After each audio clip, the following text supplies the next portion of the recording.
পড়বো তার মধ্যে প্রথম টপিকটা হলো জারণ সংখ্যা। আচ্ছা, 2 হলো জারণ বিজারণ, 3 হলো কিছু রেডক্স ও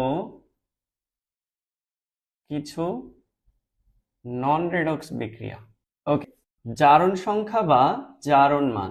জারণ সংখ্যা বা জারণ মান কি? আচ্ছা, জারণ সংখ্যা বা জারণ মান বিষয়টা কি? যৌগ গঠনের সময় কোনো মৌল যত সংখ্যক ইলেকট্রন গ্রহণ বা ত্যাগ করে সেই সংখ্যাকে ওই মৌলের জারণ সংখ্যা বা জারণ মান বলে। আচ্ছা, যৌগ গঠনের সময় কোনো মৌল যত সংখ্যক ইলেকট্রন গ্রহণ বা বর্জন করবে সেটাই হলো তার জারণ সংখ্যা বা জারণ মান। যেমন আমি একটা এক্সাম্পল যদি বলি, ধরো ক্যালসিয়াম আর অক্সিজেন, এরা দুইজন যদি যৌগ গঠন করে তাহলে গঠিত যৌগ হবে ক্যালসিয়াম অক্সাইড। এখানে ক্যালসিয়ামের পারমাণবিক সংখ্যা কত? 20। এর ইলেকট্রন বিন্যাস হচ্ছে 1s2 2s2 2p6 3s2 3p6 3d0 এবং 4s1 2। তার মানে ক্যালসিয়ামের 4 নম্বর শক্তি স্তরে 2টা ইলেকট্রন থাকে। এই ক্যালসিয়ামের নিকটস্থ নিষ্ক্রিয় মৌল হলো আর্গন, আর্গনের পারমাণবিক সংখ্যা হলো 18। তো ক্যালসিয়াম যদি আর্গনের মতো স্থিতিশীল হতে চায় তাহলে ওকে অবশ্যই 2টা ইলেকট্রন ত্যাগ করতে হবে। এই জন্য ক্যালসিয়াম যৌগ গঠনের সময় কি করে, তার শেষ শক্তি স্তর থেকে 2টা ইলেকট্রন ত্যাগ করে ক্যালসিয়াম 2+ আয়নে পরিণত হয়। একইভাবে অক্সিজেনের ইলেকট্রন বিন্যাস আমরা যদি দেখি, অক্সিজেনের পারমাণবিক সংখ্যা হলো 8 1s2 2s2 2p4। এইটার শেষ শক্তি স্তরে ইলেকট্রন আছে কয়টা? মোট 6টা। এর অষ্টক পূরণের জন্য, অর্থাৎ এর নিকটস্থ যে নিষ্ক্রিয় মৌল আছে, অক্সিজেনের নিকটস্থ নিষ্ক্রিয় মৌল হলো নিয়ন। নিয়নের মতো স্থিতিশীলতা অর্জনের জন্য অক্সিজেনের 2টা ইলেকট্রন প্রয়োজন। এই জন্য অক্সিজেন কি করবে? 2টা ইলেকট্রন গ্রহণ করে অক্সিজেন 2- আয়নে পরিণত হবে। তাহলে এই যে ক্যালসিয়াম আর অক্সিজেন যৌগ গঠনের সময় এরা একজন 2টা ইলেকট্রন ত্যাগ করে, আরেকজন 2টা ইলেকট্রন গ্রহণ করে। অর্থাৎ যে কয়টা ইলেকট্রন ত্যাগ করবে সেটাই হলো তার জারণ মান। যেমন ক্যালসিয়ামের জারণ মান হলো 2। একইভাবে অক্সিজেন 2টা ইলেকট্রন গ্রহণ করে, এই জন্য অক্সিজেনের জারণ মান 2। এখন আসি, যদি কোনো মৌল ইলেকট্রন ত্যাগ করে তাহলে তার জারণ মান হবে পজিটিভ, আর যদি গ্রহণ করে তাহলে তার জারণ মান হবে নেগেটিভ।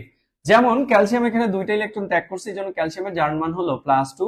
আর যেহেতু অক্সিজেন এখানে 2টা ইলেকট্রন গ্রহণ করছে, এই জন্য অক্সিজেনের জারণ মান এখানে -2। দেখো আমি এখানে 2 জায়গায় 2 ভাবে লিখছি। এখানে উপরে ক্যালসিয়ামের উপরে লিখছি 2+, আবার জারণ মান যখন বললাম তখন আবার লিখলাম হলো জারণ মান। জারণ মান যখন বললাম তখন আবার লিখলাম হলো +2। আবার অক্সিজেনের ক্ষেত্রে আমরা অক্সিজেনের উপরে লিখলাম -2, কিন্তু জারণ মান যখন লিখলাম তখন আবার লিখলাম -2। এটার কারণ কি? কে আনসার করতে পারবা যে +2 এবং 2+ এই দুইটা বিষয় কেমিস্ট্রিতে কি মিন করে? +2 এবং 2+ এই দুইটা বিষয় কে কি মিন করে? কে আনসার করতে পারবা? +2 এবং 2+ এই দুইটা বিষয় দিয়ে আমরা কি বুঝি কেমিস্ট্রিতে? +2 দিয়ে কি বোঝায় এবং 2+ দিয়ে কি বোঝায়?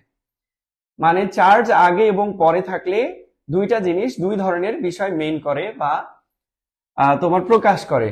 তো এখানে +2 কি প্রকাশ করে আর 2+ কি প্রকাশ করে? কে বলতে পারবা? একটু কমেন্ট করে জানাও। ওয়ালাইকুম আসসালাম সামিয়া ইসলাম ইকরা। আচ্ছা, আমরা একটা কোশ্চেন করছিলাম যে +2 এবং 2+ এই দুইটা বিষয় কে কোনটা কি মিন করে? +2 থাকলে আমরা কি বুঝি এবং 2+ থাকলে কি বুঝি? আব্দুর রহিম, আগে থাকলে জারণ। থ্যাংক ইউ আব্দুর রহিম, তুমি সঠিক অ্যান্সার করছো। আগে থাকলে জারণ মান এবং পরে যদি থাকে তাহলে সেটা আধান বা চার্জ বোঝায়।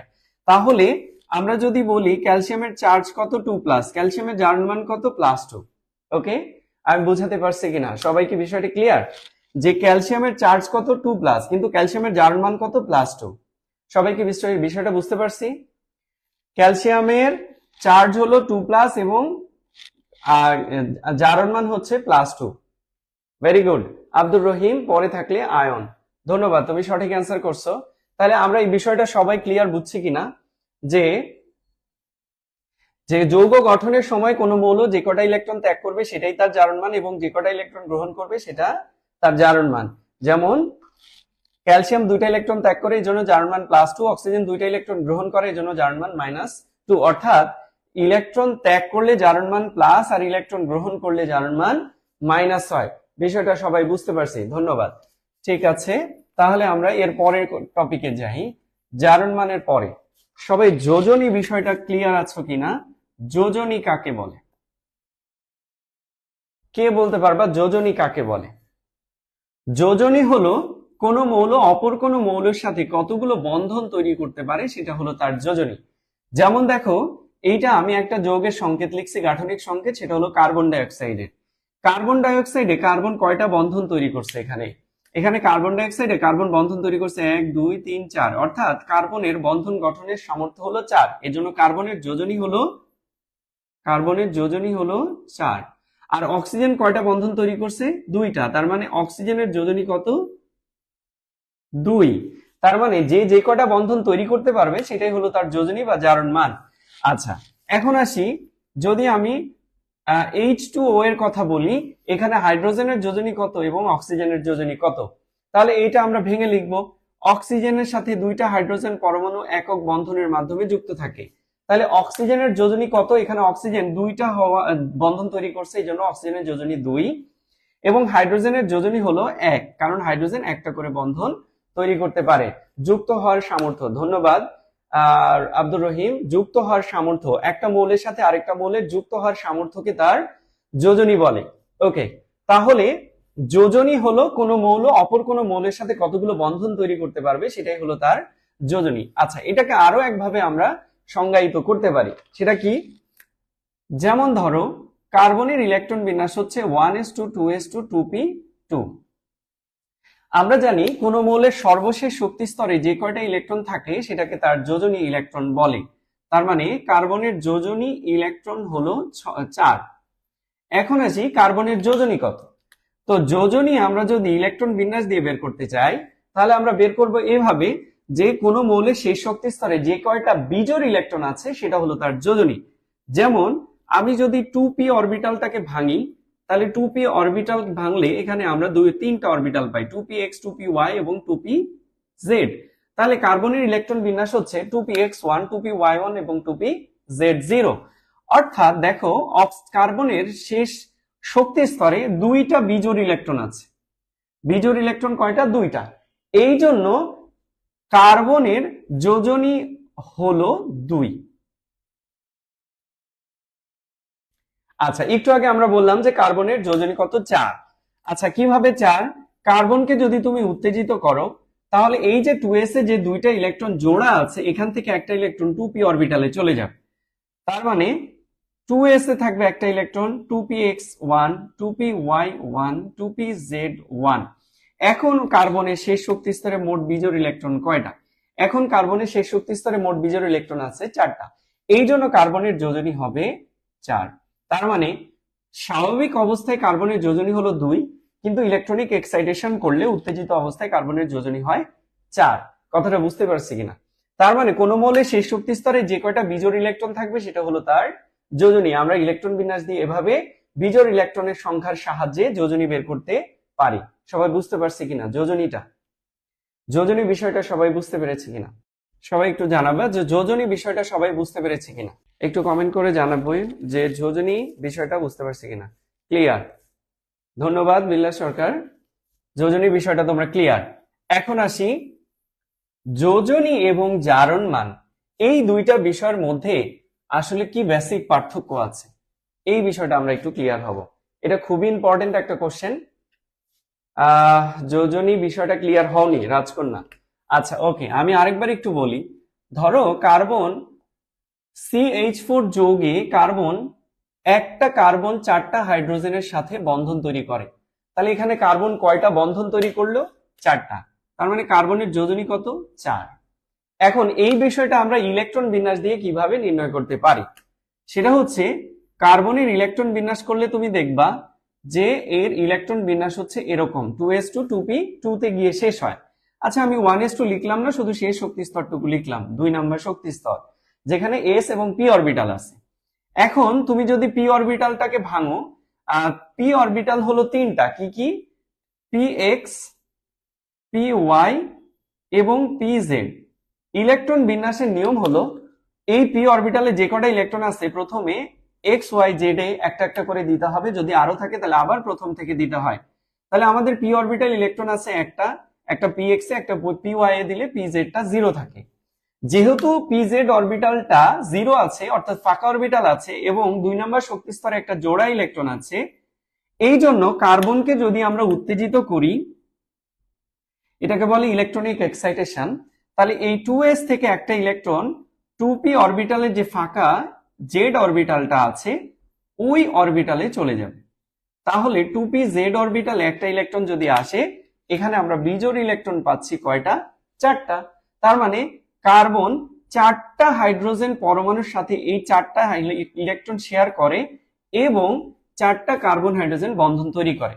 তার মানে এখন এর বন্ধন তৈরির অ্যাবিলিটি হলো 4, এই জন্য এর যোজনী হলো 4। রাজকন্যা বুঝতে পারছো কিনা বিষয়টা, যে কেন কার্বনের যোজনী 4? সবাই বুঝতে পেরেছে কিনা? যোজনী বিষয়টা সবাই ক্লিয়ার কিনা? একটু রেসপন্স করবা। লিপি, ধন্যবাদ। ঠিক আছে লিপি, তুমি বুঝতে পেরেছো কিনা যে ওকে ক্লিয়ার। তাহলে আমি আরেকটা এক্সাম্পল যদি তোমাদেরকে একটু বলি, যে ধরো নাইট্রোজেনের কথা যদি বলি, যে নাইট্রোজেন কয়টা বন্ধন তৈরি করতে পারে।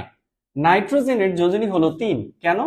ধরো নাইট্রোজেন তিনটা হাইড্রোজেনের সাথে বন্ধন তৈরি করে NH3 অণু গঠন করে।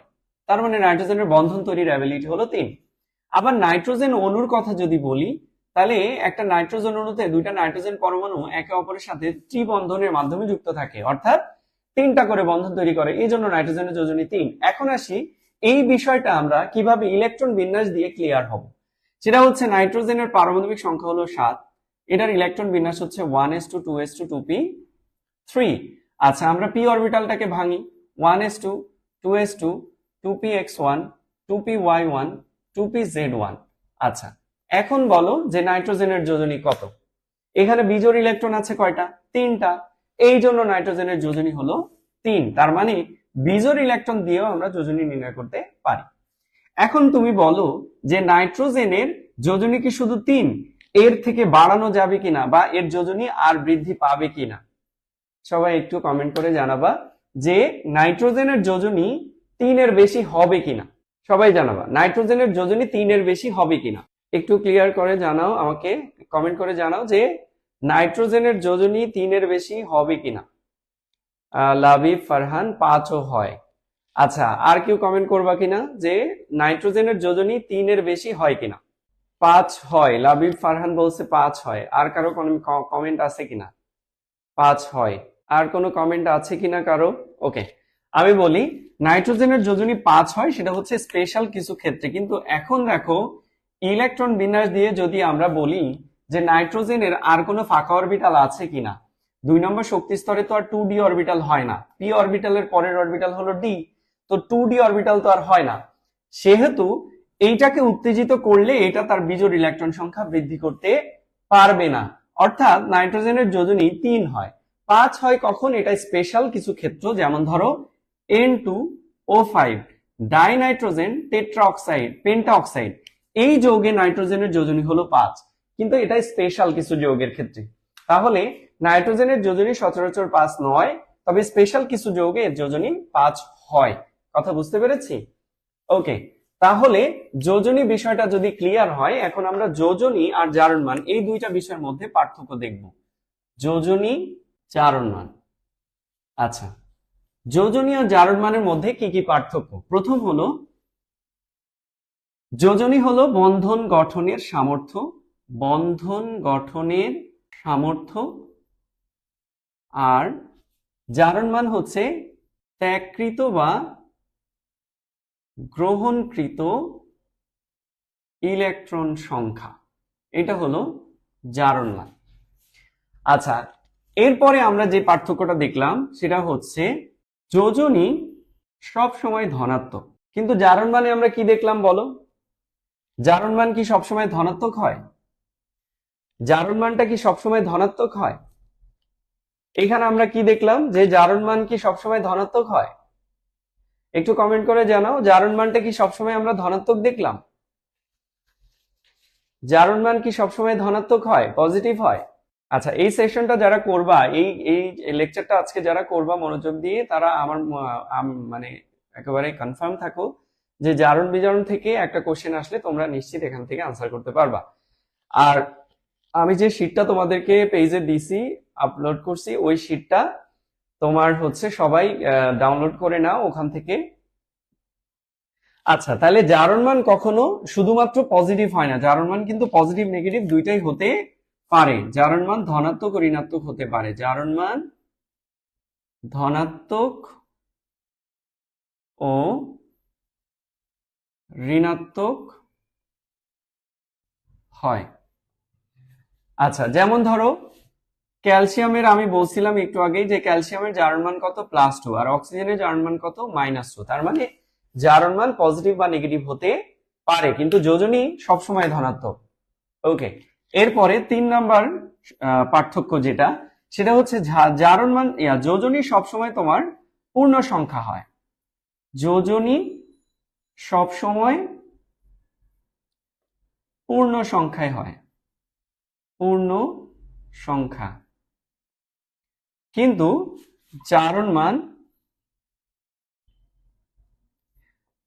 মান ভগ্নাংশে হতে পারে, ভগ্নাংশে হতে পারে। আচ্ছা, যোজনী সবসময় পূর্ণ সংখ্যা হয় আর জারণ মান ভগ্নাংশ হতে পারে, এই কথাটার প্রমাণটা আমরা একটু দেখব। যেমন ধরো Na2S2O3, এই যৌগে সালফারের জারণ মান কত, আমরা যদি একটু দেখি এখানে সালফারের জারণ মান কত। আচ্ছা, এখানে সালফারের জারণ মান আসবে +2, আর আরেকটা যৌগ আছে Na2S4O6, এটাকে বলে সোডিয়াম টেট্রাথায়োনেট, সোডিয়াম টেট্রাথায়োনেট। সোডিয়াম টেট্রাথায়োনেটে যদি তুমি সালফারের জারণ মান বের করো, এই যে সালফার, তাহলে এটা আসবে +2.5। তার মানে দেখো জারণ মান ভগ্নাংশে হতে পারে, কিন্তু যোজনী সব সময় পূর্ণ সংখ্যা। যেমন তুমি সালফারের যোজনী কত জানো? সালফারের যোজনী কত, কে কে বলতে পারবা? সালফারের যোজনী কত, কে কে বলতে পারবা? সালফারের যোজনী কত, একটু অ্যান্সার করো। সালফারের যোজনী কত, কে কে বলতে পারবা? সালফারের যোজনী হলো 2, 4, 6। সালফারের এই যে একাধিক যোজনী, এটাকে কিন্তু সালফারের পরিবর্তনশীল যোজনী বলে। তাহলে যোজনী এবং জারণ মানের মধ্যে আমরা যে বেসিক পার্থক্যগুলো দেখি, তার মধ্যে যোজনী হলো বন্ধন গঠনের সামর্থ্য, আর জারণ মান হলো ত্যাগকৃত বা গ্রহণকৃত ইলেকট্রন সংখ্যা। যোজনী হলো সবসময় ধনাত্মক হয়, জারণ মান কখনো ধনাত্মক বা ঋণাত্মক হতে পারে। যোজনী সবসময় পূর্ণ সংখ্যায় হয়, কিন্তু জারণ মান ভগ্নাংশে হতে পারে। এই হলো যোজনী এবং জারণ মানের মধ্যে বেসিক পার্থক্য। যদি কোশ্চেনে আসে তাহলে যোজনী এবং জারণ মানের মধ্যে এই পার্থক্যগুলো তোমরা লিখবা, এটা 2 মার্কের জন্য আসতে পারে। ওকে, তাহলে এর পরের টপিকে আমরা যাচ্ছি যে এই যে জারণ মানগুলো আমরা কিভাবে মনে রাখতে পারি, বা জারণ মান অজানা কোনো মৌলের কিভাবে আমরা নির্ণয় করব। সেটা হচ্ছে তুমি প্রথমে পর্যায় সারণী ধরে কিছু মৌল মনে রাখবা, পর্যায় সারণী।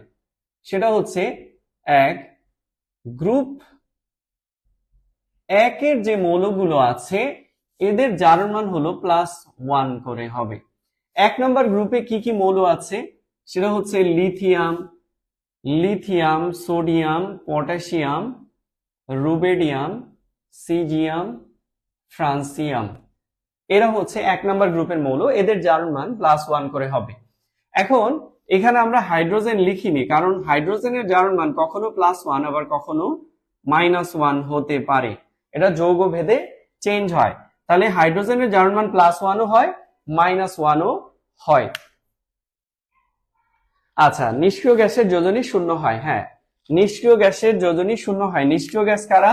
যারা গ্রুপ নাম্বার 18তে আছে, এরা হলো নিষ্ক্রিয় গ্যাস। হিলিয়াম, নিয়ন, আর্গন, ক্রিপ্টন, জেনন এবং রেডন। এদের পারমাণবিক সংখ্যাগুলো তোমাদের মুখস্থ আছে কিনা? যদি না থাকে তাহলে এক পলকে একটু দেখে নাও। 2। আচ্ছা, তোমরা ম্যাজিক নাম্বার বা ম্যাজিক সংখ্যা বলে কোনো সংখ্যার নাম শুনছো কিনা আমি জানি না। ম্যাজিক সংখ্যাটা হলো এমন একটা সংখ্যা যে সংখ্যাগুলো যোগ করলে পরবর্তী একই ধর্মের যে মৌলগুলো পাওয়া যায়। যে ম্যাজিক সংখ্যাটা হলো, সিকোয়েন্স হলো 2 8 8 18 18 32। এটা হলো এই যে সিকোয়েন্স সংখ্যার, এই সিকোয়েন্সটাকে বলে ম্যাজিক সংখ্যা বা ম্যাজিক নাম্বার। কেন এটা ম্যাজিক নাম্বার? দেখো, আমরা 2 এর সাথে যদি পরবর্তী ম্যাজিক সংখ্যা 8 যোগ করি, তাহলে যে সংখ্যাটা পাওয়া যাবে সেটা হলো নিয়নের পারমাণবিক সংখ্যা। এইটার সাথে তুমি আবার 8 যোগ করো, তাহলে পরবর্তী যে সংখ্যাটা পাওয়া যাবে সেটা হচ্ছে আর্গনের পারমাণবিক সংখ্যা। একইভাবে এটার সাথে যদি তুমি 18 যোগ করো, তাহলে পরবর্তী যে সংখ্যা পাওয়া যাবে সেটা হলো ক্রিপ্টনের পারমাণবিক সংখ্যা। একইভাবে পরবর্তীতে 18 যোগ করো, তাহলে যে পারমাণবিক সংখ্যাটা পাওয়া যাবে সেটা হচ্ছে জেননের পারমাণবিক সংখ্যা। এরপরে যদি তুমি আবার 32 যোগ করো, তাহলে পরবর্তী যে পারমাণবিক সংখ্যা পাওয়া যাবে সেটা হলো রেডনের পারমাণবিক সংখ্যা 86। তাহলে এই দেখছো তোমরা যে এই যে সিকোয়েন্সটা আমরা যোগ করলে পরবর্তী একই ধর্মবিশিষ্ট মৌলগুলো পাচ্ছি, এই জন্য এই সংখ্যাটাকে বলে ম্যাজিক নাম্বার বা ম্যাজিক সংখ্যা। সবাই বুঝতে পেরেছি কিনা ম্যাজিক সংখ্যা বা ম্যাজিক নাম্বারটা এবং পারমাণবিক সংখ্যাগুলো আমরা কিভাবে নির্ণয় করব? সবাই ক্লিয়ার? একটু কমেন্ট করে জানাও যে পারমাণবিক সংখ্যাটা বুঝতে পেরেছো কিনা। Thank you, thank you, thank you. আচ্ছা, ওকে। তাহলে 1 নাম্বার গ্রুপের যে মৌলগুলো আছে, এদের প্রত্যেকের জারণ মান আমরা কত ধরবো? +1 করে ধরবো। এইবার আসি যারা 2 নাম্বার গ্রুপে আছে, 2 নাম্বার গ্রুপে যারা আছে, গ্রুপ নাম্বার 2 নাম্বার গ্রুপে যারা আছে এদের জারণ মান হলো +2। আচ্ছা, 2 নাম্বার গ্রুপে কে কে আছে? সেটা হলো বিরিয়ানি, মোগলাই, কাবাব সরিয়ে বাটিতে রাখো, তাই না? এই ছন্দটা অনেকেই হয়তো জানো যে বিরিয়ানি, মোগলাই, কাবাব সরিয়ে বাটিতে রাখো। রাত কয়টা বাজে? 8টা বাজে। এখন স্যার বিভিন্ন ধরনের সুস্বাদু খাবারের কথা বলতেছে, সবার আবার লোভ না লেগে যায়। তো যাই হোক, এগুলো খাবার না, আমরা হচ্ছে গ্রুপ 2 এর মৌলগুলোকে মনে রাখার একটা সিকোয়েন্স বললাম। আচ্ছা, বিরিয়ানি হলো বেরিলিয়াম নির্দেশ করে, মোগলাই ম্যাগনেসিয়াম নির্দেশ করে, কাবাব ক্যালসিয়াম, সরিয়ে স্ট্রনসিয়াম, বাটিতে বেরিয়াম এবং রাখো হলো রেডিয়াম। এই হলো 2 নাম্বার গ্রুপের মৌল। এদের প্রত্যেকের জারণ মান হলো +2। তাহলে এই মৌলগুলো আমরা যেখানে দেখবো এদের জারণ মান কত বলবো? +2 করে ধরবো। আচ্ছা, সেই ম্যাজিক নাম্বারটার আমরা আরেকবার একটু ইস্তেমাল করি, সেটা হচ্ছে আরেকবার একটু ব্যবহার করে দেখি যে সেই ম্যাজিক নাম্বারটা এখানে কাজ করে কিনা। আচ্ছা, বেরিলিয়ামের পারমাণবিক সংখ্যা কত? Who can answer?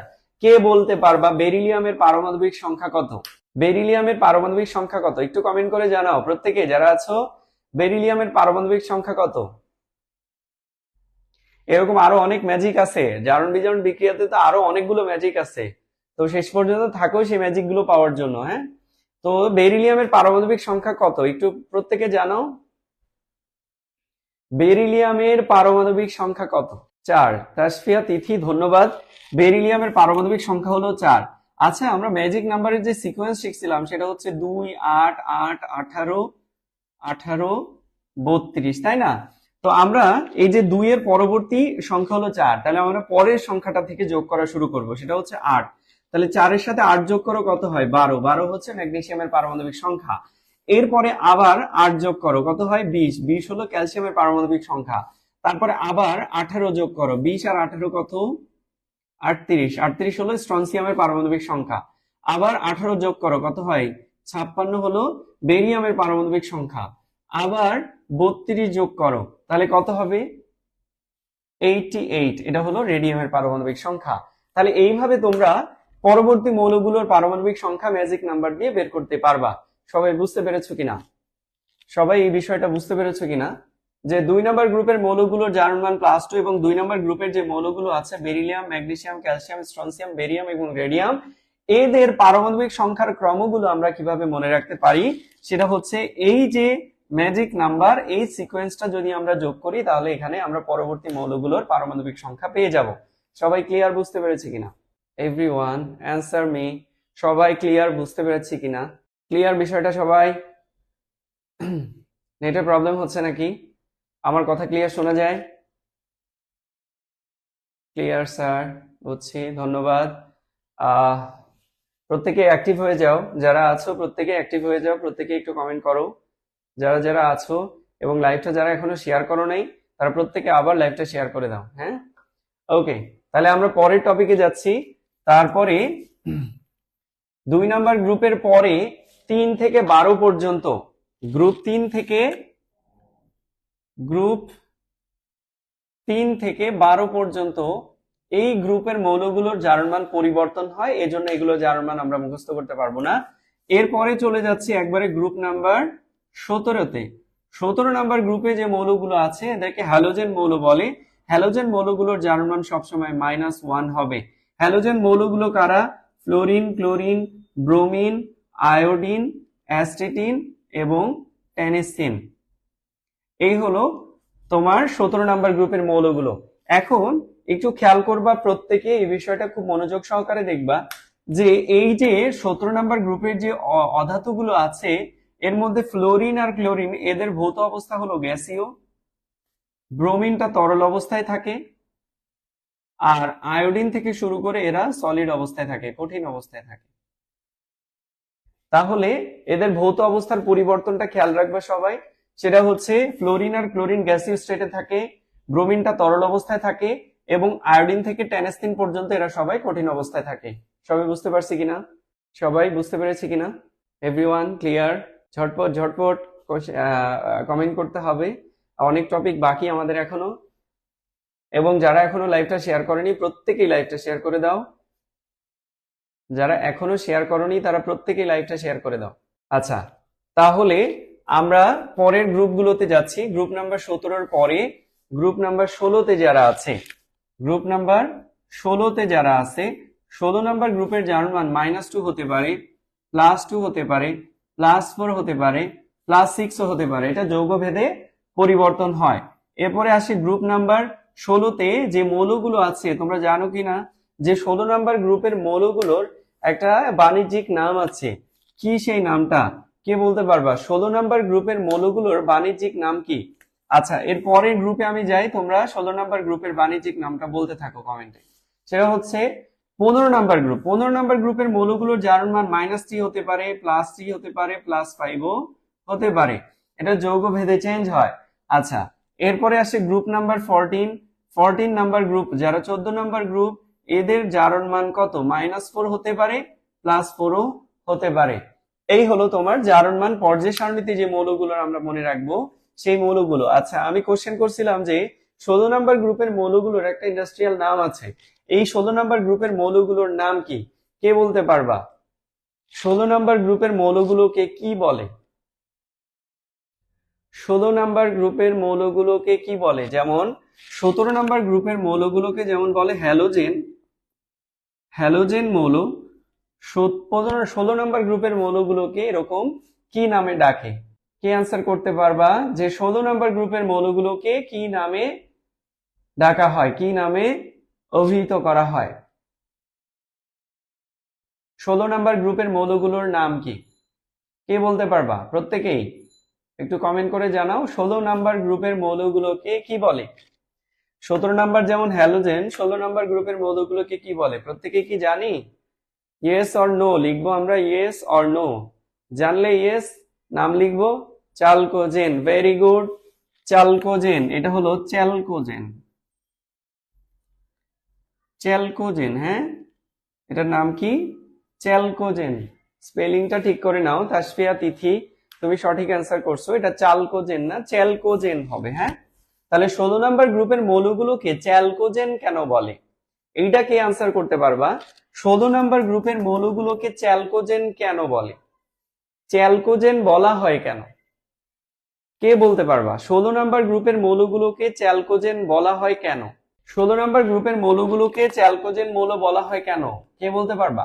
একটু অ্যান্সার করো ফার্স্ট। সেটা হচ্ছে চালকোজেন শব্দের অর্থ হচ্ছে আকরিক গঠনকারী। আকরিক গঠনকারী।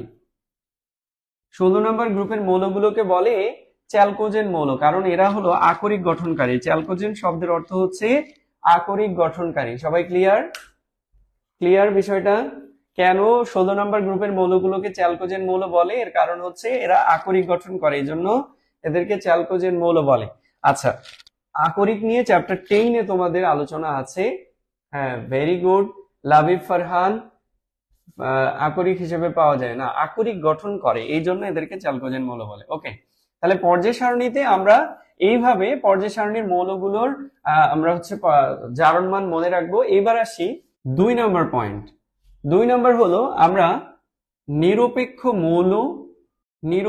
মৌল বা নিরপেক্ষ যৌগের জারণ মান, নিরপেক্ষ যৌগের জারণ মান।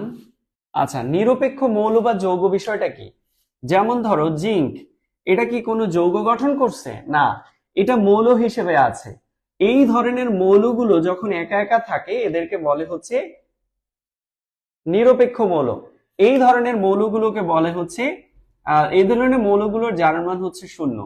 আবার নিরপেক্ষ যৌগ যেমন ধরো H2O, এটার কোনো চার্জ নাই, এটা নিরপেক্ষ, সুতরাং এটার জারণ মান কত? 0। নিরপেক্ষ মৌল বা নিরপেক্ষ যৌগের জারণ মান 0। লাবিব ফারহান ধন্যবাদ। 0 হবে, নিরপেক্ষ মৌল বা নিরপেক্ষ যৌগের জারণ মান 0 হয়।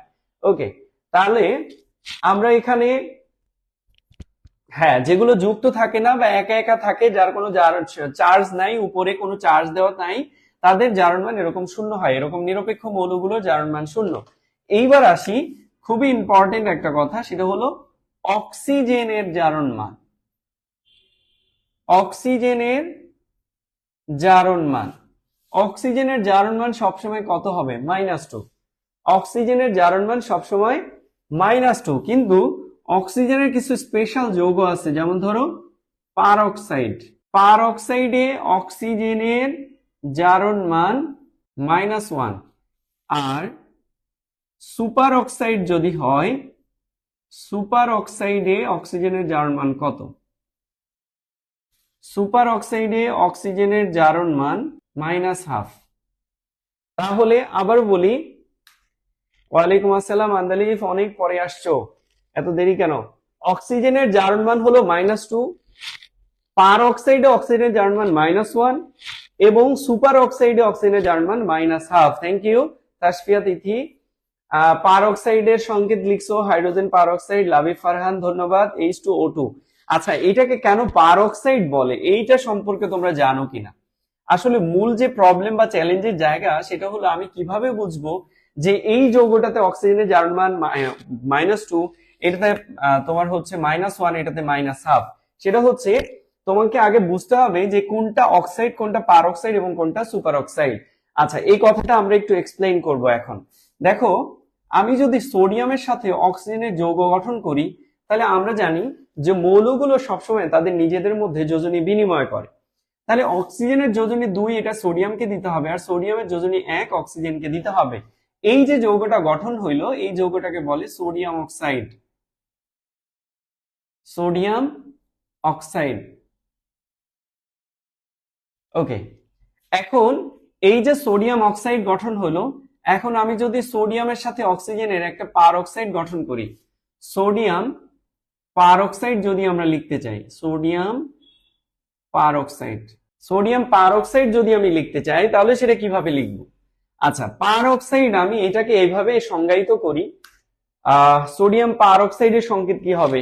আমাকে একটু কমেন্ট করে জানাও দেখি, সোডিয়াম পার অক্সাইডের সংকেত কি হবে? সোডিয়াম অক্সাইডের সংকেত হলো Na2O, সোডিয়াম পার অক্সাইডের সংকেত কি হবে? একটু কমেন্ট করে জানাবো। আর 3 নম্বর হলো সোডিয়াম সুপার অক্সাইড। সোডিয়াম, আচ্ছা, সোডিয়াম পার অক্সাইড এবং সোডিয়াম সুপার অক্সাইডের সংকেত বলবো আমরা একটু সবাই। আচ্ছা, সোডিয়াম পার অক্সাইডের সংকেত লিখছো হচ্ছে NaO, আন্দালিফ।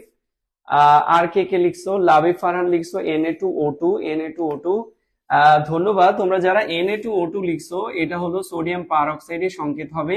আবার এটাকে সরল অনুপাতে লিখলে আন্দালিফ আসওয়াদ যেটা লিখছো সেটাও হবে, সেটা হলো NaO, এইটাও পার অক্সাইড হবে। তাহলে পার অক্সাইডের সংকেত হলো Na, সুপার অক্সাইড হলো NaO2। Thank you Andalif Aswad. Super অক্সাইডের সংকেত হবে NaO2। ওকে, এখন আসি এই যে যৌগটা, এটাকে পার অক্সাইড কেন বলে আর এটাকে সুপার অক্সাইড কেন বলে?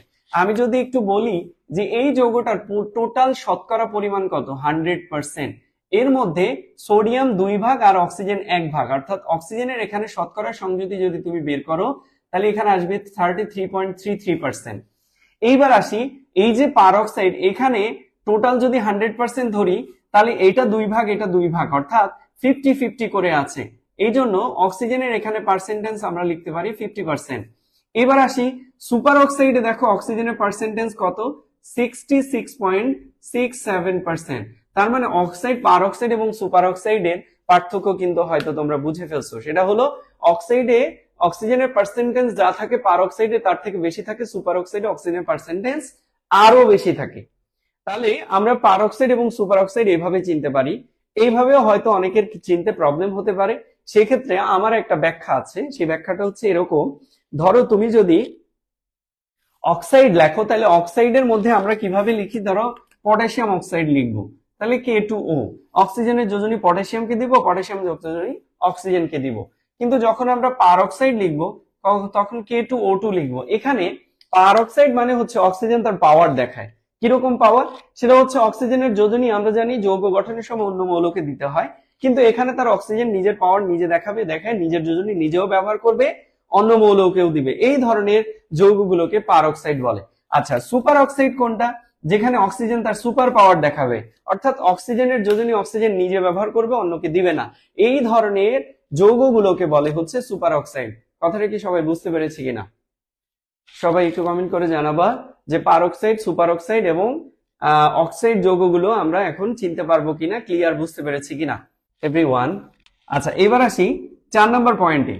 4 নম্বর পয়েন্ট হলো যৌগমূলকের জারণ মান।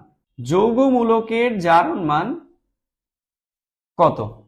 যৌগমূলকের জারণ মান এদের আধান বা চার্জ সংখ্যার সমান। আধান বা চার্জ সংখ্যার, যৌগমূলকের জারণ মান হলো এদের আধান বা চার্জ সংখ্যার সমান। যেমন একটা এক্সাম্পল হলো, ধরে নাও অ্যামোনিয়াম NH4+, এটার জারণ মান কত? এই যে এটা হলো একটা যৌগমূলক। কেন এটা যৌগমূলক? এখানে অনেকগুলো মৌল একে অপরের সাথে যুক্ত হয়ে একটা আয়নের মতো আচরণ করতেছে, এই জন্য এটা যৌগমূলক। এই অ্যামোনিয়াম যৌগমূলকের চার্জ কত? +1, অর্থাৎ এটার জারণ মান হবে +1। তাহলে বলো SO4 2- এটার জারণ মান কত? SO4 2- এর জারণ মান কত? তাসফিয়া তিথি +1, ধন্যবাদ। SO4 2- এর জারণ মান কত হবে? SO4 2- এটার জারণ মান কত হবে? -2। আন্দালিব আসওয়াদ -2, ধন্যবাদ। সঠিক অ্যান্সার -2 হবে। অ্যামোনিয়াম, লাবিব ফারহান, অ্যামোনিয়ামের +1 হবে। সালফেটের কত হবে? সালফেটের হবে -2। ধন্যবাদ তাসফিয়া তিথি, সবাই সঠিক অ্যান্সার করছো। -2 হবে। তাহলে এরকম কিছু যৌগমূলক কিন্তু তোমাদের মুখস্থ করতে হবে। যেমন আমি একটু তালিকা দেখাই কয়েকটা যৌগমূলকের যেগুলো আমাদের খুব প্রয়োজন। যেমন ধরো NO3-, এটার নাম হলো নাইট্রেট। NO2-, এটার নাম হলো নাইট্রাইট। তারপরে হলো hydrogen carbonate HCO3-, hydrogen carbonate. এই হাইড্রোজেন কার্বনেটের আরেকটা নাম আছে, কে বলতে পারবা সেই নামটা কি? হাইড্রোজেন কার্বনেটের আরেকটা নাম আছে, কে বলতে পারবা তার নামটা কি? আচ্ছা, PH4+, এটার নাম হলো ফসফোনিয়াম। NH4+, এটার নাম হলো অ্যামোনিয়াম। H3O+, এইটার নাম কি? বাইকার্বনেট। আন্দালি বাসওয়াদ, ধন্যবাদ। এটার নাম হবে বাইকার্বনেট। হাইড্রোজেন কার্বনেটের আরেকটা নাম হলো বাইকার্বনেট। আচ্ছা, H3O+, এই যৌগমূলকটার নাম কি? বাইকার্বনেট। লাবিব ফারহান, ধন্যবাদ। বাইকার্বনেট হবে। আচ্ছা, H3O+, এই তোমার হচ্ছে যৌগমূলকটার নাম কি হবে? হাইড্রোনিয়াম। আচ্ছা, হাইড্রোনিয়াম, ধন্যবাদ। এটার নাম হবে হাইড্রোনিয়াম। আচ্ছা, এটার নাম হবে হাইড্রোনিয়াম। আচ্ছা, থ্যাংক ইউ। তাহলে আমরা যৌগমূলকগুলো চিনতে পারলাম। এরকম আরো কিছু যৌগমূলকের নাম বলবো, কিন্তু এদের যোজনীটা আরেকবার একটু বলে দিই। নাইট্রেটের যোজনী হলো 1, নাইট্রেটের যোজনীও 1, হাইড্রোজেন কার্বনেটের যোজনী 1, ফসফোনিয়ামের যোজনী 1, অ্যামোনিয়ামের যোজনী 1 এবং হাইড্রোনিয়ামের যোজনীয় 1। তাহলে এই যৌগমূলক গুলো তোমরা যেখানে দেখবা তাসফিয়া তিথি, হাইড্রোনিয়াম, ধন্যবাদ। আচ্ছা, এটা বলার কারণ হলো আমি বলি যে সবাই এটাকে এইভাবে চিন্তা করে যে অ্যামোনিয়া থেকে অ্যামোনিয়াম, ফসফোনিয়া থেকে ফসফোনিয়াম, তাহলে পানি এটা তো H2O থেকে হয়, তাহলে এটা কি পানি নিয়াম বলে অনেকে। এই জন্য আমি জিজ্ঞেস করলাম যে এটা সবাই জানে কিনা। আচ্ছা, নাইট্রেট আর আইটের জন্য আলাদা কেন? আলাদা না, প্রত্যেকেরই যোজনী 1 করে। নাইট্রেটের যোজনী 1, নাইট্রাইটের যোজনীয় 1। ওকে, এখন আসি দ্বিযোজী কিছু যৌগমূলক, যেমন দেখো সালফেট SO4 2-, কার্বনেট CO3 2-, তারপরে থায়োসালফেট H2O3 2-, তারপরে অক্সালেট C2O4 2-। এগুলোর যোজনী হচ্ছে প্রত্যেকেরই 2। আচ্ছা, এটা হলো সালফেট, এটা হলো কার্বনেট, এটা হলো থায়োসালফেট, আর এটা হলো অক্সালেট। এদের প্রত্যেকের যোজনী হলো 2 করে। আচ্ছা, কিন্তু কেন নাইট্রেটের এবং নাইট্রেটের আলাদা কেন? ও আচ্ছা, তুমি বলতে চাইছো যে NO3- আর NO2- আলাদা কেন? সবসময় যেমন ধরো সালফেট আর সালফাইড SO3 2-, এটা হলো সালফাইড আর এটা হলো সালফেট, এর যোজনীয় 2, এর যোজনীয় 2, এটার নাম হলো সালফাইড। এটা অক্সিজেনের উপর ডিপেন্ড করে, অক্সিজেনের পরিমাণের উপর ডিপেন্ড করে। অক্সিজেনের পার্সেন্টেজ যদি বেশি থাকে তাহলে এট উচ্চারণ হয়, আর কম থাকলে আইট উচ্চারণ হয়। আচ্ছা, এখন আসি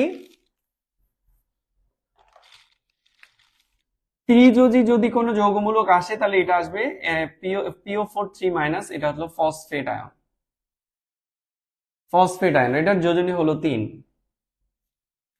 আচ্ছা, এই হলো তোমাদের কিছু যৌগমূলক যেগুলো তোমাদের সচরাচর খুব বেশি কাজে লাগবে, এরকম কিছু যৌগমূলকের নাম এবং যোজনী আমরা এখানে বললাম।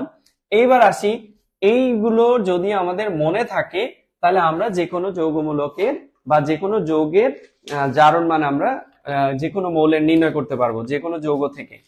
আচ্ছা, ধরো তোমাকে বললো যে KMnO4 যৌগের কেন্দ্রীয় মৌলের জারণ মান কত? আচ্ছা, KMnO4 যৌগে কেন্দ্রীয় মৌলের জারণ মান কত? আচ্ছা, কেন্দ্রীয় মৌলটা কি এখানে? ম্যাঙ্গানাস। তাহলে ম্যাঙ্গানাসের জারণ মান কত এটা বের করতে বললো। তো আমরা কিভাবে এটা বের করি সেটা হচ্ছে আমরা ম্যাঙ্গানিজের জারণ মানটা ধরে নিব। এখানে পটাশিয়ামের জারণ মান কত? +1, কারণ কি পটাশিয়াম 1 নাম্বার গ্রুপের মৌল।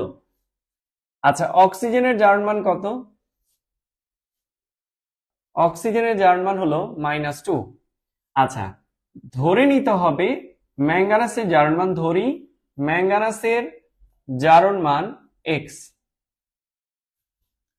আচ্ছা, আমরা জানি নিরপেক্ষ যৌগের মোট জারণ মান, আচ্ছা নিরপেক্ষ যৌগের মোট জারণ মান যেহেতু 0, লাবিব ফারহান +7 বলতে হবে, শুধু 7 না, +7, ধন্যবাদ। আচ্ছা, নিরপেক্ষ যৌগের মোট জারণ মান 0।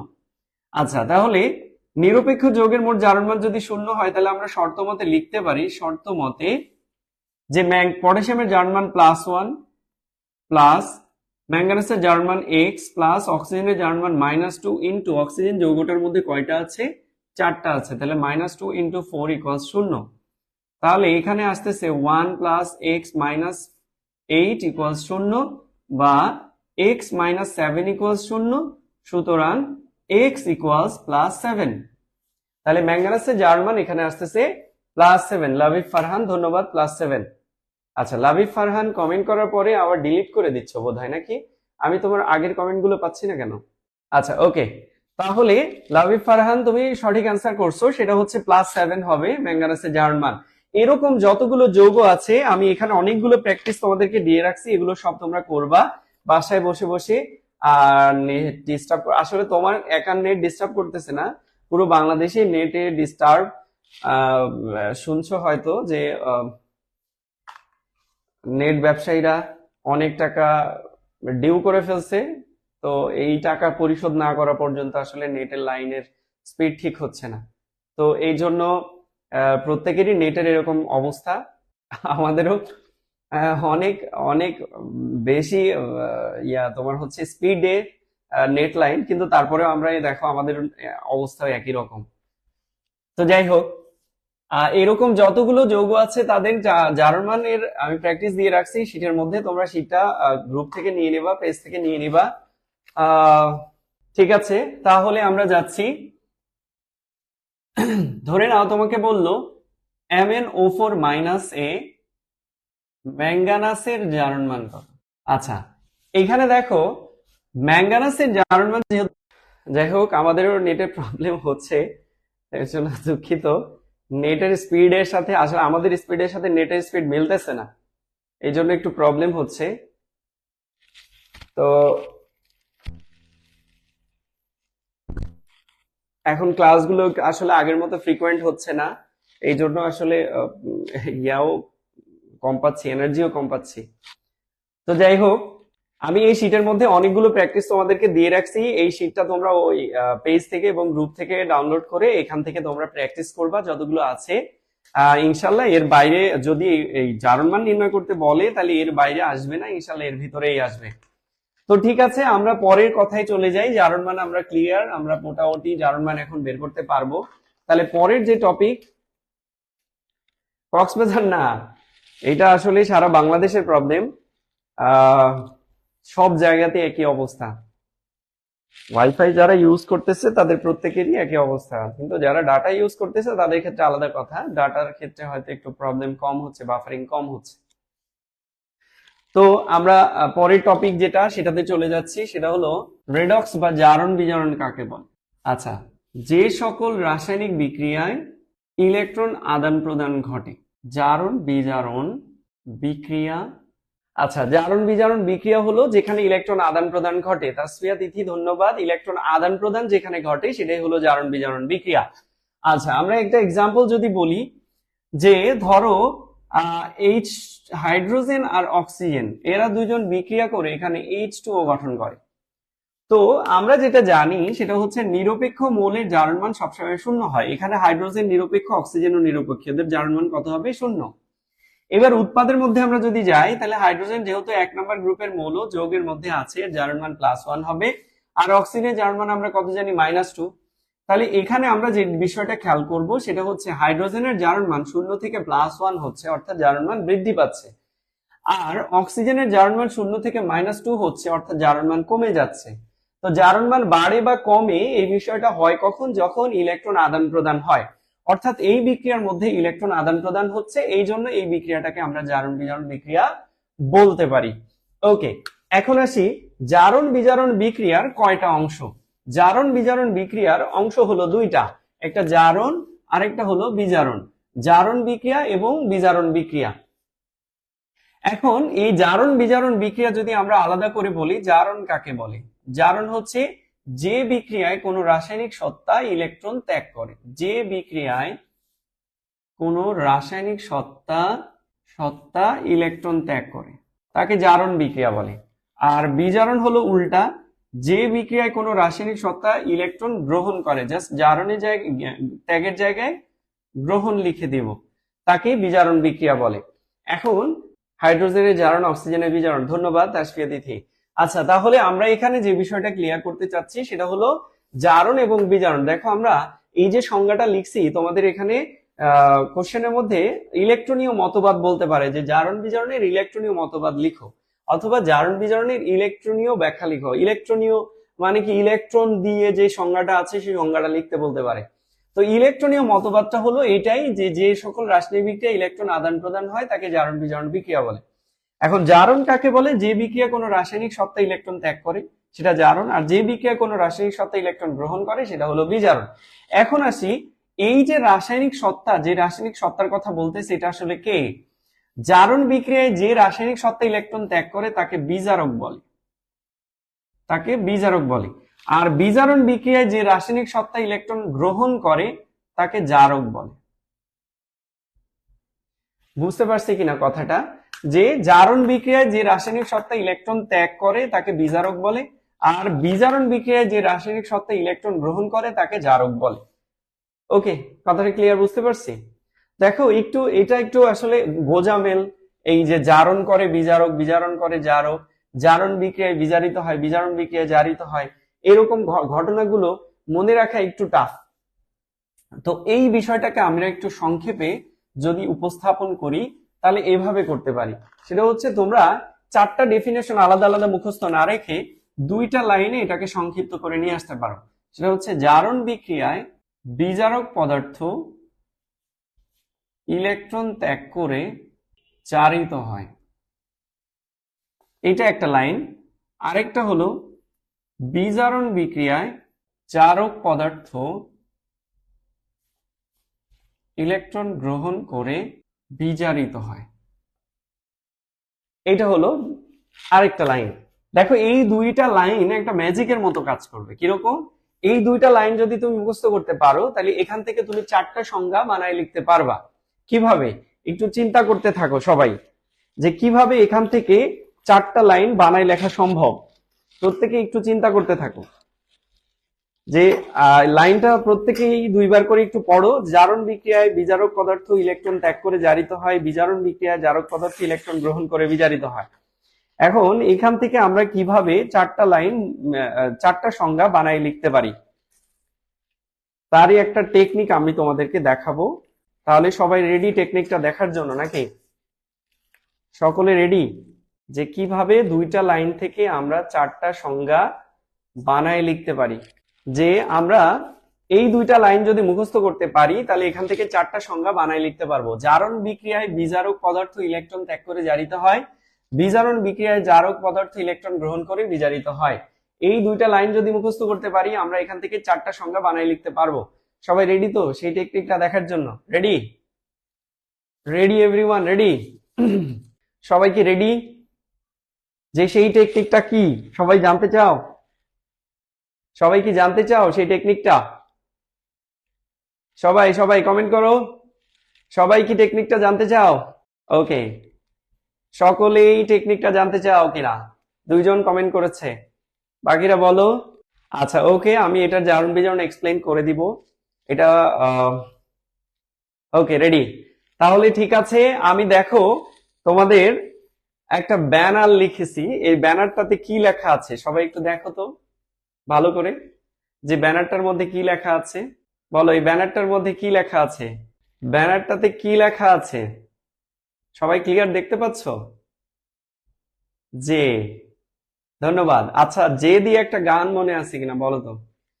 এখানে কে ভালো গান গাইতে পারে? যে দিয়ে একটা গান বলতে হবে। কে ভালো গান গাইতে পারে? যে দিয়ে একটা গান মনে করো দেখি, কে বলতে পারবা যে দিয়ে কি গান হয়? তোমরা গানের কলি খেলছো কিনা? যে যার যেখানে গিয়ে শেষ হবে সে সেখান থেকে আবার ওই শব্দ দিয়ে গান শুরু করবে, গানের কলি। তো এটা ধরো আমি একটা ক্লু দিলাম, এটা দিয়ে একটা গান বলতে হবে। দেখি কে বলতে পারে, যে দিয়ে একটা গান বলো। কে বলতে পারবা? Very good. তাসপিয়া তিথি, যদি তোর ডাক শুনে কেউ না আসে তবে একলা চলো রে। আচ্ছা আর কোনো গান আছে কিনা? আর কোনো গান আছে কিনা? যে দিয়ে, যে, এটা তো যদি হয়ে গেল, যে দিয়ে আর কোনো গান হয় কিনা? জয় বাংলা। ও আচ্ছা, এটা তো এখন ন্যাশনাল সঙ্গীত হয়ে গেছে, জয় বাংলা জিতবে এবার নৌকা। আচ্ছা যদি রে, যদি রাত পোহালে শোনা যেত। আচ্ছা এটা সবাই যদি দিয়ে লিখতেছো, আমি বলছি যে দিয়ে কোনো গান আছে কিনা। যে দিয়ে, যে, তোমরা যদি দিয়ে শুরু করতেছো, যে দিয়ে বলো। যে, কেউ পারো না? এতগুলো মানুষ, একটা একটা গানের কলি বলো যে দিয়ে কোন গানটা হতে পারে, যে দিয়ে শুরু। যে আমারে ব্যথা দিয়েছে। তন্ময় মোল্লা, তুমি কি পারো এই গানটা? যে আমারে ব্যথা দিয়েছে। আচ্ছা তন্ময় মোল্লার গানটা দিয়ে আমি শুরু করি, হ্যাঁ? যে আমারে ব্যথা দিয়েছে তারে একটু ব্যথা দিয়ে দাও। যে আমার, যে আমারে ব্যথা দিয়েছে তারে একটু ব্যথা দিয়ে দাও। দাবি ফারহান। তন্ময় মোল্লা অনেক কষ্টে আছে, অনেক ব্যথা ব্যথিত আছে। কে তার এরকম ব্যথাটা দিল একটু খোঁজ খবর নাও। লাভি ফারহান। আচ্ছা যাই হোক, যে তাহারে ব্যথা দিয়েছে, যে তন্ময় মোল্লারে ব্যথা দিয়েছে, সেই যেটাকে আমরা একটু কাজে লাগাবো। সেই যেটা আমরা কোথায় কাজে লাগাবো একটু দেখো। ধরে নাও তোমার সংজ্ঞা আসছে জারণ কাকে বলে, জারণ কাকে বলে। ওকে, তুমি ধরো এটার সংজ্ঞা লিখবা, জারণ কাকে বলে। তাহলে দেখো জারণ কোথায় আছে, জারণ আছে দেখো এই যে প্রথম লাইনে প্রথমেই জারণ আছে। তো জারণ বিক্রিয়া সংজ্ঞা লিখলে তুমি জাস্ট জারণের উপরে যে লাগাই দাও, তাহলে দেখো তোমার সংজ্ঞা হয়ে গেছে। তাহলে দেখো তোর সংজ্ঞাটা কি হবে, যে বিক্রিয়ায় বিজারক পদার্থ ইলেকট্রন ত্যাগ করে জারিত হয় তাকেই জারণ বিক্রিয়া বলে। দেখো আমি যদি বলি বিজারক কাকে বলে বা জারক কাকে বলে, ধরো সংজ্ঞা আসছে জারক কাকে বলে, জারক কাকে বলে। তাহলে আমরা দ্বিতীয় লাইনে এই দ্বিতীয় লাইনে যেখানে জারক আছে জাস্ট ওখানে আমরা যে লাগাই দিব। তাহলে দেখো বিজারণ বিক্রিয়ায় যে পদার্থ ইলেকট্রন গ্রহণ করে বিজারিত হয় তাকে জারক পদার্থ বলে। তাহলে কি টেকনিকটা সহজ কিনা? ধরো তুমি বিজারণ লিখবা, বিজারণ কাকে বলে, তাহলে বিজারণের উপরে জাস্ট যে লাগাই দাও। যে বিক্রিয়ায় জারক পদার্থ ইলেকট্রন গ্রহণ করে বিজারিত হয় তাকেই বিজারণ বিক্রিয়া বলে। আবার ধরো তোমার যদি আসে বিজারক কাকে বলে, তাহলে তন্ময় মোল্লাকে যে ব্যথা দিছিল সেই যেটাকে এখানে লাগাই দাও।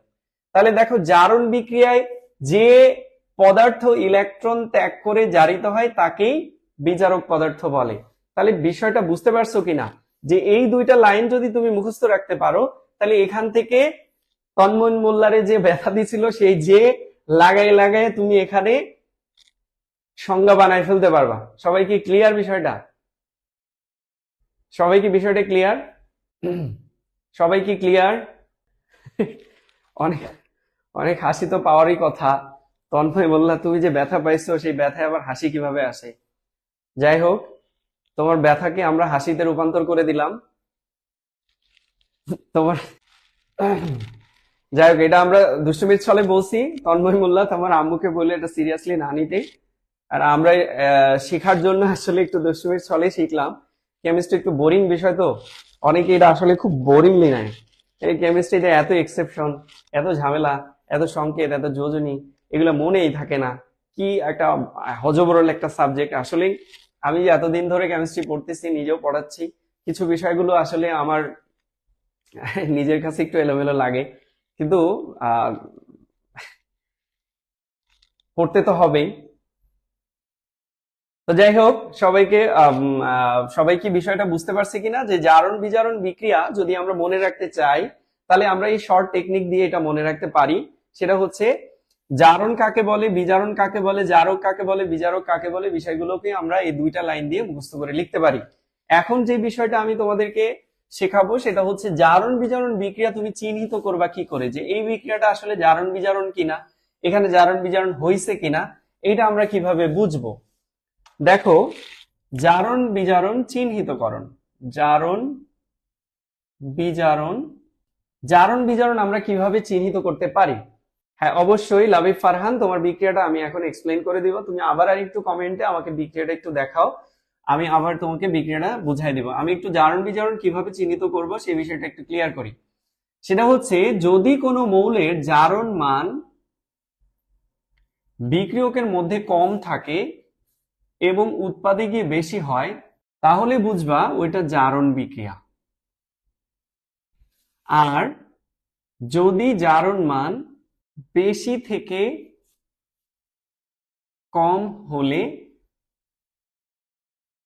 বিজারণ বিক্রিয়া। আচ্ছা, এই কথাটাকে আমরা একটু এক্সপ্লেন করি। তন্ময় মোল্লা এই চ্যাপ্টারটা কম পারো, চেষ্টা করো যে আগের যে লেকচারটা আমরা শেষ করছি ওইটা আমি অলরেডি ইয়াতে দিয়ে রাখছি, ওখান থেকে তোমরা দেখে নিতে পারো। আর যদি ক্লিয়ার না হয় অবশ্যই জানাবা। আর এই টপিকগুলো আজকে মনোযোগ দিয়ে শেষ করো, দেখো এখান থেকে তুমি একটা কোশ্চেন কমন পাবা ইনশাআল্লাহ। তো যাই হোক, আমি একটা বিক্রিয়া দেখাই তোমাদেরকে, যেমন ধরো জিঙ্কের সাথে কপার সালফেটের বিক্রিয়া, সবাই এই বিক্রিয়াটাই দেখায়। এটা সহজ বিক্রিয়া, সহজে চিহ্নিত করা যায়, এই জন্য বিক্রিয়াটা দেখাচ্ছি। সেটা হচ্ছে এই জিঙ্কের সাথে কপার সালফেটের বিক্রিয়া, এখানে জিঙ্ক সালফেট প্লাস কপার উৎপন্ন হয়। এই বিক্রিয়াটা হলো প্রতিস্থাপন বিক্রিয়া, কারণ এখানে একটা যৌগ থেকে একটা মৌলকে আরেকটা মৌল প্রতিস্থাপন করছে। যেমন কপার সালফেট যৌগ থেকে কপারকে জিঙ্ক প্রতিস্থাপন করে তার জায়গা দখল করছে, এই জন্য এটা প্রতিস্থাপন বিক্রিয়া। এখন আসি এদের জারণ মানগুলো আমরা একটু চিহ্নিত করব। সবাই বলবা জিঙ্কের জারণ মান এখানে কত? বিক্রিয়কের মধ্যে জিঙ্কের জারণ মান কত? সেটা হলো 0।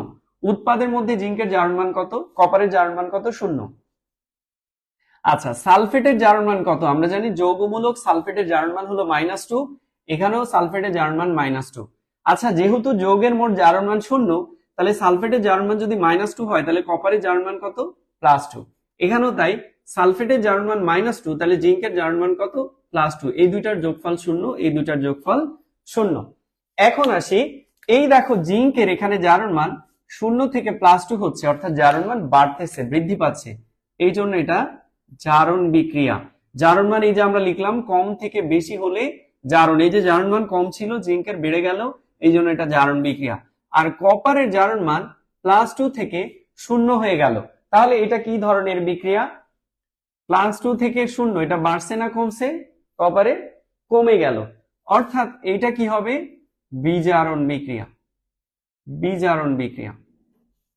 কথাটা সবাই বুঝতে পারছি? আচ্ছা, জারণ মান মুখস্থ করতে হবে না, কিছু মৌলের জারণ মান মুখস্থ করতে হবে বা মনে রাখতে হবে, সেটা আমি অলরেডি বলে ফেলছি। তুমি ভিডিওর প্রথম দিক থেকে এটা দেখে নিও, লাইভ ক্লাস শেষ হওয়ার পরে, যে কিভাবে আমরা মৌলগুলোর জারণ মান মনে রাখবো, কার কার জারণ মান আসলে মনে রাখা দরকার, প্রয়োজন। তাহলে জারণ বিজারণ বিক্রিয়া এখন তোমরা চিহ্নিত করতে পারবা কিনা, যে কিভাবে জারণ বিজারণ বিক্রিয়া চিহ্নিত করতে হয়? সবাই কি বুঝতে পারছি? সবাই কি এটা বুঝতে পারছি যে কিভাবে আমরা জারণ বিজারণ চিহ্নিত করব? সবাই কি বিক্রিয়াটা ক্লিয়ার? আচ্ছা, এখন তুমি যে বিক্রিয়াটার কথা বলছো, লাবিব ফারহান, আমার শীটের মধ্যে অলরেডি ওই বিক্রিয়াটা আছে, সেটা হলো বিক্রিয়া নাম্বার 15। 15 নাম্বার বিক্রিয়াটা তোমরা যদি দেখো, তাহলে এরকম দেখবা যে 15 নাম্বার বিক্রিয়াটা হচ্ছে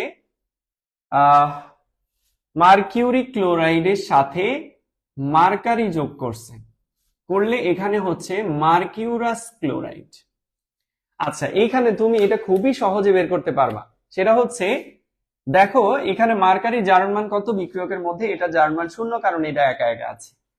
এখানে ক্লোরিনের জারণ মান কত? -1, কারণ ক্লোরিন 17 নাম্বার গ্রুপের মৌল, 17 নাম্বার গ্রুপের মৌলগুলোর জারণ মান -1। আচ্ছা, এখানে আসি, এখানে ক্লোরিনের জারণ মান -1 এবং মার্কারির জারণ মান হলো +1। কিভাবে দেখো, ক্লোরিনের -1 × 2 -2, আর মার্কারি +1 × 2 হলো +2, অর্থাৎ টোটাল যৌগের জারণ মান 0। তাহলে মার্কারির এখানে জারণ মান দেখো, এখানে ছিল 0, এখানে +1, আর ক্লোরিনের জারণ মান এখানে -1 ছিল, এখানেও -1। তাহলে ক্লোরিনের জারণ মান এখানে চেঞ্জ হয়নি। তার জারণ মান চেঞ্জ যাদের না হয়, এদেরকে বলে দর্শক আয়ন। এদেরকে কি বলে? দর্শক। তাহলে ক্লোরিন এখানে দর্শক আয়ন। আচ্ছা, মার্কিউরিক ক্লোরাইড থেকে যে মার্কারিটা আসছে, এর জারণ মান এখানে কমে গেছে, অর্থাৎ এটার বিজারণ হচ্ছে। আর এইখানে মার্কারির জারণ মান বাড়ছে, এই যে মার্কারি 0 থেকে +1, এটা জারণ হচ্ছে। বুঝতে পারছো বোধহয়? অর্থাৎ একই মৌলের জারণ এবং একই মৌলের বিজারণ হচ্ছে। এই ধরনের বিক্রিয়াগুলোকে বলে অসামঞ্জস্য বিক্রিয়া। অসামঞ্জস্য বিক্রিয়া। তাহলে এখানে যতগুলো বিক্রিয়া আছে, তোমরা এই বিক্রিয়াগুলো এভাবে জারণ মান চেক করে জারণ এবং বিজারণ চিহ্নিত করবা, এবং নেক্সট ক্লাসে আমরা ইনশাল্লাহ এই চ্যাপ্টারের বাকি যে টপিকগুলো আছে সেই সব টপিকগুলো শেষ করে দিব। তো আজকে আমরা এই পর্যন্ত শেষ করতেছি। সবাই ভালো থেকো, সুস্থ থাকো, আর নেক্সট ক্লাসের জন্য আগে থেকে প্রিপারেশন রাখবা। শীট যেটা দেওয়া হয়েছে ওটা পেজ থেকে তোমরা ডাউনলোড করে নিবা। আচ্ছা, এখানে মার্কারির +1 কেন আমি বলি, একটু দেখো, ক্লোরিনের জারণ মান যদি -1 হয়, তাহলে -1 × 2 কিন্তু -2। তাহলে মার্কারির জারণ মান এমন একটা জারণ মান হতে হবে যেন এর জারণ মান যোগফল 0 আসে। তাহলে +1 ধরলে তুমি দেখবা যে +1 × 2 +2 হচ্ছে, এদের দুইজনের যোগফল 0 আসবে, কারণ যৌগের মোট জারণ মান 0 হয়। যৌগের মোট জারণ মান কিন্তু 0 হয়। হ্যাঁ, ওকে, ধন্যবাদ। তাহলে আজকে এই পর্যন্তই। সবাই ভালো থাকো, সুস্থ থাকো। আল্লাহ হাফেজ। আসসালামু আলাইকুম ওয়া রাহমাতুল্লাহ। নেক্সট ক্লাসে সবাই উপস্থিত থাকবা। আমরা নেক্সট ক্লাসে ইনশাআল্লাহ এই চ্যাপ্টারটা শেষ করব এবং ক্রিয়েটিভ আলোচনা করব।